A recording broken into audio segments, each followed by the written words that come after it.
नमस्कार। आज हम बात करेंगे एक ऐसे राजनीतिक और कानूनी मुद्दे की जो त्रिपुरा के भविष्य को आकार दे सकता है। पूरे राज्य में राष्ट्रीय नागरिक रजिस्टर और इनर लाइन परमिट प्रणाली लागू करने की मांग। इसके केंद्र में है टीपरा मोथा पार्टी के विधायक रंजीत देबबर्मा, जो हाल के महीनों में बेहद आक्रामक तरीके से यह मुद्दा उठा रहे हैं। उनका कहना है कि बांग्लादेश से हो रही अवैध घुसपैठ त्रिपुरा की आदिवासी जनजातियों और राष्ट्रीय सुरक्षा के लिए गंभीर खतरा बन गई है। 13 अगस्त 2025 एनआरसी की मांग रंजीत देव वर्मा ने केंद्रीय गृह मंत्री अमित शाह को पत्र लिखकर त्रिपुरा में तत्काल एनआरसी लागू करने की मांग की। राज्य सरकार पर कमजोर कार्रवाई का आरोप लगाया। बताया कि राज्य में डिटेंशन सेंटर नहीं है। आरोप लगाया कि त्रिपुरा गृह मंत्रालय के मई 2025 के आदेश का पालन नहीं कर रहा है, जिसमें 30 दिनों के भीतर अवैध प्रवासियों की पहचान और देश से बाहर भेजने का निर्देश था। 1 अगस्त 2025 को टिप्रासा समझौता बैठक हुई। टीपरा मोथा का एक प्रतिनिधिमंडल केंद्रीय गृह मंत्री अमित शाह से मिला। उन्होंने त्रिपक्षीय टिप्रासा समझौते को तेजी से लागू करने की मांग की। वैसे इस बैठक में एनआरसी पर विस्तार से चर्चा नहीं हुई। 24 जुलाई 2025 को इनर लाइन परमिट यानी आईएलपी की मांग उठी। देबबर्मा ने अमित शाह को पत्र लिखकर त्रिपुरा में आईएलपी लागू करने की बात कही। उन्होंने 1993 के मेमोरेंडम ऑफ सेटलमेंट का हवाला दिया और कहा कि यह कदम आदिवासी अधिकारों की रक्षा के लिए जरूरी है। देबबर्मा ने हाई पावर कमेटी और स्पेशल टास्क फोर्स बनाने की मांग भी रखी, ताकि घुसपैठियों का पता लगाकर उन्हें वापस भेजा जा सके। त्रिपुरा की बांग्लादेश से 856 किलोमीटर लंबी सीमा है और यह पश्चिम बंगाल के बाद दूसरी सबसे लंबी भारत बांग्लादेश सीमा मानी जाती है। देबबर्मा ने साल 2012 में 1,48,000 अवैध मतदाताओं का दावा किया था, लेकिन 2012 के चुनाव आयोग के रिकॉर्ड में केवल एक उपमंडल में 124 अनियमित प्रविष्टियों की पुष्टि हुई, राज्य स्तर पर नहीं।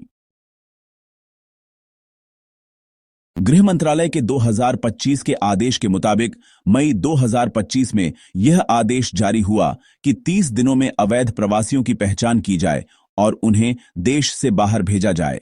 साथ ही ब्यूरो ऑफ इमिग्रेशन यानी बीओआई के साथ समन्वय भी किया जाए।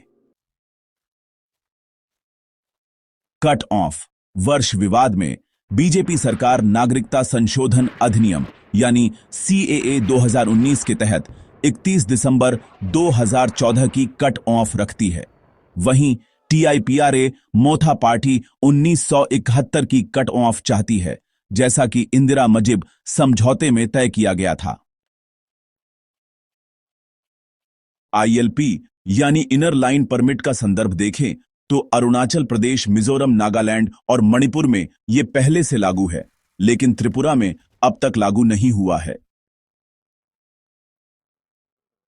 टीआईपीआरए मोथा की मौजूदा मांगें कुछ इस तरह हैं। पहली मांग, पूरे राज्य में एनआरसी लागू कर अवैध प्रवासियों की पहचान की जाए।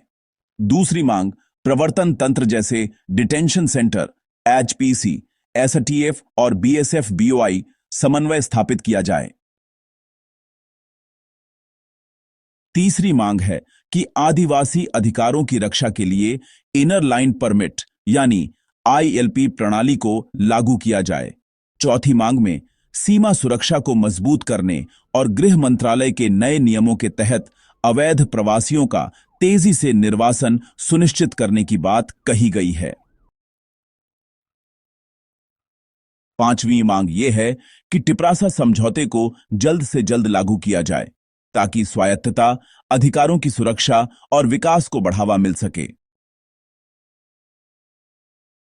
एनआरसी को शुरू करने के लिए केंद्रीय सरकार और रजिस्ट्रार जनरल ऑफ इंडिया की मंजूरी जरूरी होती है। राज्य सरकार अकेले इसे लागू नहीं कर सकती। असम में एनआरसी की प्रक्रिया सुप्रीम कोर्ट की निगरानी में हुई थी।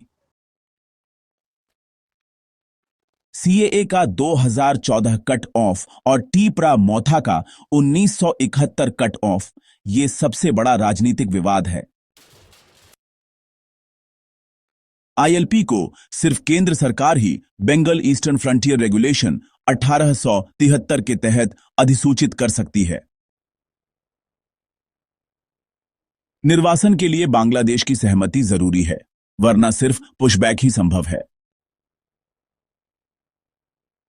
राजनीतिक दबाव की बात करें तो टीपरा मौथा, जो कि बीजेपी की सहयोगी है, एनआरसी और आईएलपी मुद्दे का इस्तेमाल दिल्ली पर टिप्रासा समझौते को लागू करवाने के लिए दबाव बनाने में कर रही है। जन आंदोलन की बात करें तो इस अभियान को चरणबद्ध तरीके से आगे बढ़ाया गया। पहले मई में एचपीसी, फिर जुलाई में आईएलपी और आखिरकार अगस्त में एनआरसी। विचारधारा की जंग में सरकार कहती है कि सीमा सुरक्षा मौजूद है, जबकि टीपरा मौथा का कहना है कि यह सब सिर्फ कागज पर है। अल्पकालिक रूप से बातचीत और प्रतीकात्मक कार्रवाई संभव है, लेकिन तुरंत एनआरसी लागू होने की संभावना काफी कम है। मध्यम अवधि में आईएलपी लागू होना संभव है, लेकिन इसके लिए केंद्र सरकार के पास मजबूत तर्क होना चाहिए। दीर्घकालिक नतीजों की बात करें तो एनआरसी में सालों लग सकते हैं। इसमें अदालतें, राजनीति और विरोध सब कुछ शामिल होंगे। आज त्रिपुरा भारत में अवैध प्रवासन और आदिवासी अधिकारों की बहस का एक हॉटस्पॉट बन गया है। यह लड़ाई सिर्फ सीमा बाढ़ या दस्तावेजों की नहीं है, बल्कि यह इतिहास, पहचान और राजनीतिक वादों की भी है। हर कदम का संबंध अभी तक अधूरे टिप्रासा समझौते और सुरक्षा बनाम सामुदायिक अधिकारों के संतुलन से है।